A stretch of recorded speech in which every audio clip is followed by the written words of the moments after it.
আসসালামু আলাইকুম গাইস, আশা করছি আপনারা সবাই ভালো আছেন। আমিও আল্লাহর রহমতে ভালো আছি। আজকে আমি কথা বলবো এই বইটির বাকি অংশ সম্পর্কে। এই বইটির নাম হচ্ছে ফিলোসফির বয়স কত, লিখেছেন আব্দুল্লাহ আল মামুন, যাকে আপনারা কাইকর নামেও চিনে থাকবেন।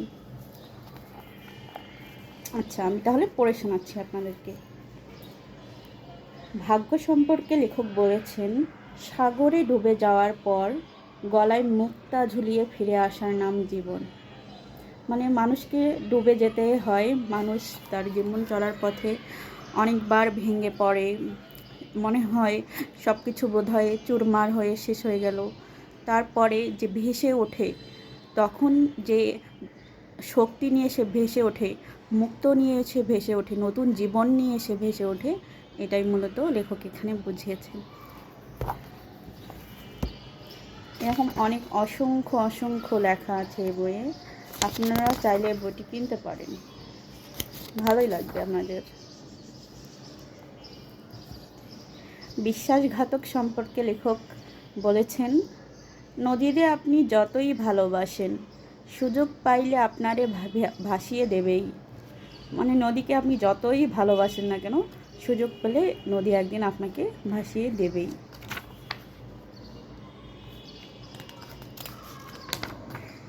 শুনলেন না কথা না? আচ্ছা, ভাগ্য সম্পর্কে লেখক আরও একবার বলেছেন, একদম পোস্তে পোস্তে সোনালি আঁশ হয়ে বেঁচে যাওয়ার নাম জীবন। ঠিক একই রকম কথা, যেমন পাট যেমন পোস্তে পোস্তে সোনালি আঁশ হয়ে ফিরে আসে, ঠিক তেমনই মানুষের জীবনে দুঃখ, কষ্ট, দুর্দশা, এগুলোর মাধ্যমে মানুষ যখন নিঃশেষ হয়ে যাওয়ার মতো অবস্থা, পচে যাওয়ার মতো অবস্থা, তখন মানুষ আবার সুন্দরভাবে ফিরে আসে, সোনালি আঁশের মতো ফিরে আসে। এটাই লেখক এখানে বুঝিয়েছেন।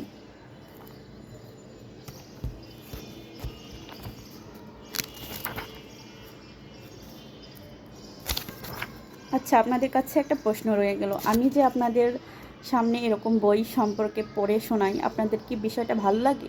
যদি ভালো লেগে থাকে তাহলে কমেন্টে অবশ্যই জানাবেন।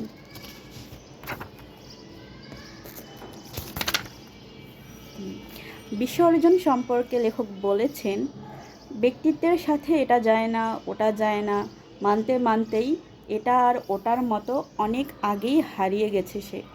মানে মানুষকে যখন বলা হয় যে আপনার ব্যক্তিত্বের সাথে এটা যায় না, ওটা যায় না, তখন একজন মানুষ কী করে, নিজেকে চেঞ্জ করার চেষ্টা করে, ফলে সে নিজেকে হারিয়ে ফেলে। সো আপনি আপনার ব্যক্তিত্ব কখনোই মানুষের কথায় চেঞ্জ করতে যাবেন না। আপনার যেটা ভালো মনে হবে আপনি সেটাই করবেন। মানুষ হাজারো বার আপনাকে বাধা দিক না কেন, আপনি তা করবেন না। আর যদি আপনি করেন তাহলে আপনি হারিয়ে যাবেন। লেখক এটাই বুঝিয়েছেন এই লেখার মাধ্যমে।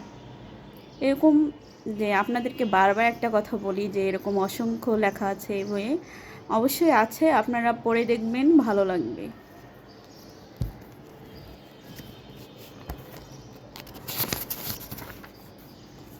আচ্ছা, সফলতা সম্পর্কে লেখক বলেছেন, আমি যতবার ঘুরে দাঁড়িয়েছি জীবনের রাস্তায়, ইউটার্ন হিসাবে পেয়েছি দুঃখ, দুঃখ আমায় ব্যর্থ হতে দেয়নি।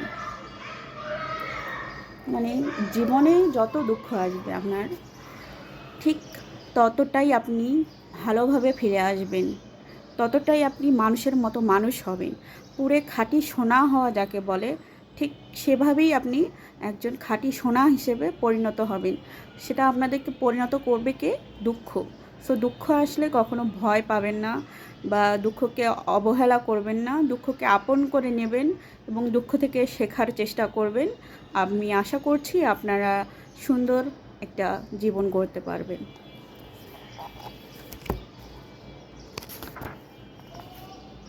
আচ্ছা, দায়িত্ব সম্পর্কে লেখক বলেছেন, হারিয়ে যাওয়ার সময়টাও হারিয়ে গেছে, এখন যেটুকু বাকি আছে তা দিয়ে মাথা ব্যথা, বুক ব্যথা আর টেনশন কেনা যাবে শুধু।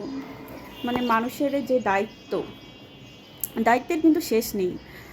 যখন মানুষ একজন প্রাপ্তবয়স্ক হয়, যার 18 বছর হয়, তখন মানুষ আস্তে আস্তে তার পরিবারের দায়িত্ব নেওয়া শুরু করে। তখন তার মানে সব কিছুই হারিয়ে যেতে থাকে, শুধু শেষ পর্যন্ত থেকে যায় টেনশন, মাথা ব্যথা, এরকম আস্তে আস্তে এক সময় মানুষকে চলে যেতে হয় পৃথিবী থেকে। এই যে দায়িত্বের ভার, জীবনের যে পরিস্থিতি, জীবনের পরিণতি নিয়েই লেখক মূলত এই লেখাটা লিখেছেন।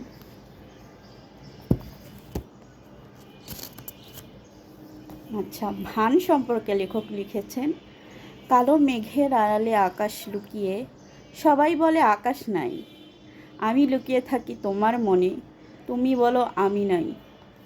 মানে হচ্ছে, আমি যেটা পড়ে বুঝেছি, লেখক বোধহয় একতরফা ভালোবাসার কথা বলেছেন, যেখানে লেখক মনে যেমন আকাশের মেঘের আড়ালে সূর্য লুকিয়ে থাকে, ঠিক তেমনই তার প্রেমিকার মনে তিনি আছে, কিন্তু প্রেমিকা লজ্জায় সেটা বলতে পারছে না, এরকম একটা ব্যাপার লেখক বুঝিয়েছেন।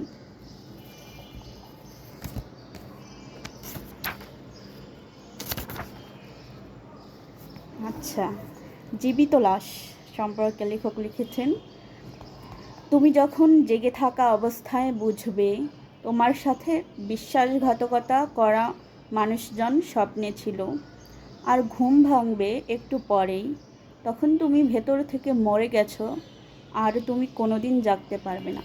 মানে যখন আপনারা স্বপ্নে অনেক সময় দেখবেন অনেক খারাপ স্বপ্ন আসে, যারা হচ্ছে আপনার সাথে বিশ্বাসঘাতকতা করেছে এরকম মানুষজন আপনার স্বপ্নে আসে, তখন এই সময়টা আসলে সেই সময় যখন আপনারা মানসিকভাবে একবারে চুরমার হয়ে গেছেন, যখন আপনার মনে অনেক কষ্ট, অনেক ব্যথা বেদনা, ঠিক সেই সময়ই এই রকম স্বপ্নগুলো আমরা দেখি, এবং তখনই আমরা বুঝতে পারি যে আমাদের অবস্থা এখন আর সেরকম ভালো নেই, আমরা মানসিকভাবে বিপর্যস্ত হয়ে গেছি।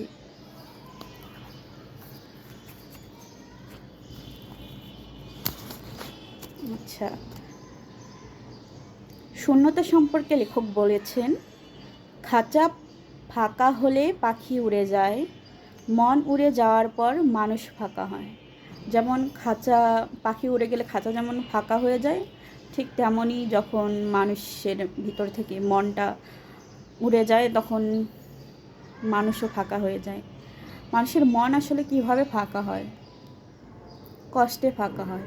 যখন মানুষ ধোঁকা খেতে খেতে একদম শেষ পর্যায়ে চলে আসে, তখন তার মনটা ভেঙে চলে যায়, ঠিক তখনই তার মন ফাঁকা হয়ে যায়, মনটা চলে যায় আর মানুষটা ফাঁকা হয়ে যায়।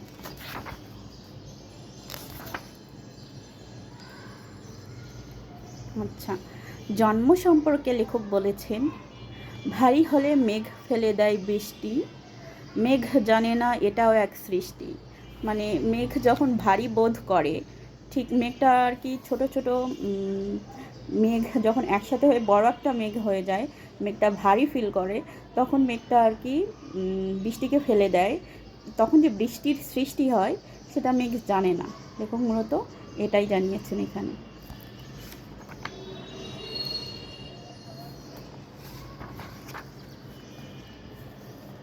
আচ্ছা, ছাই সম্পর্কে লেখক লিখেছেন, তুমি শক্ত হয়ে কাঠ হলেও কিছু মানুষ তোমাকে ভালো দামে কিনে লাকড়ি হিসেবে পোড়াবে। মানে মানুষ যতই শক্ত হোক না কেন, তাকে ভেঙে পড়তেই হয়।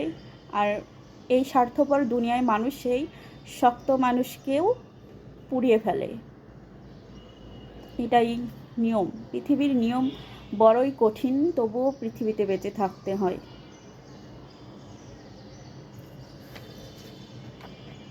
আচ্ছা, মুদ্রাস্ফীতি সম্পর্কে লেখক বলেছেন, ছোটবেলায় স্বপ্ন দেখতাম কোনো দিন সরকার হইতে পারলে মেশিন দিয়া এত এত টাকা ছাপাবো যে গরিবেও কোটিপতি থাকবে।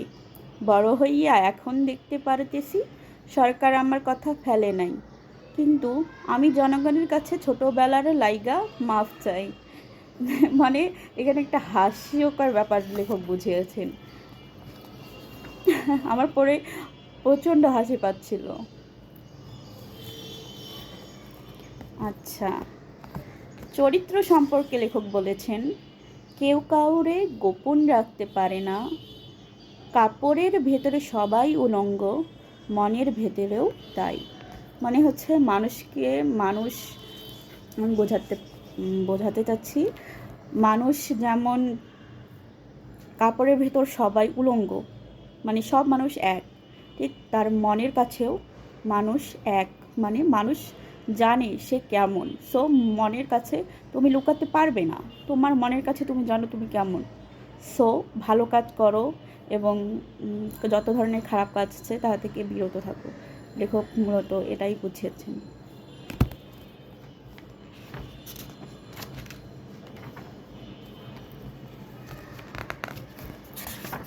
আমি কি আরও পড়ে শোনাবো?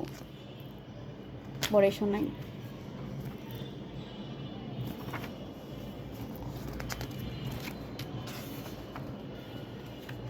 আপনারা যদি কমেন্ট করেন তাহলে আমি আপনাদের মনের ভাবটা বুঝতে পারবো এবং আপনারা আমার কাছ থেকে কী কী আশা করেছেন সেগুলো আমি পরে আপনাদেরকে ডেলিভারি দিতে পারবো।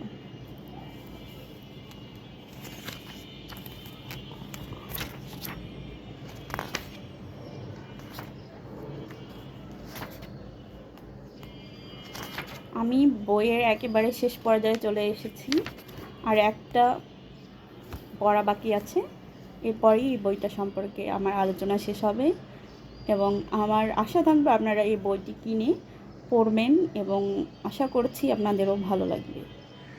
আচ্ছা, অজানা সম্পর্কে লেখক লিখেছেন, রেল লাইনের পাথরে মিশে থাকা রক্ত প্রিয় মানুষের কষ্ট সম্পর্কে জানে না, মিশে যাওয়া মানুষটা সম্পর্কে জানে না চাকা।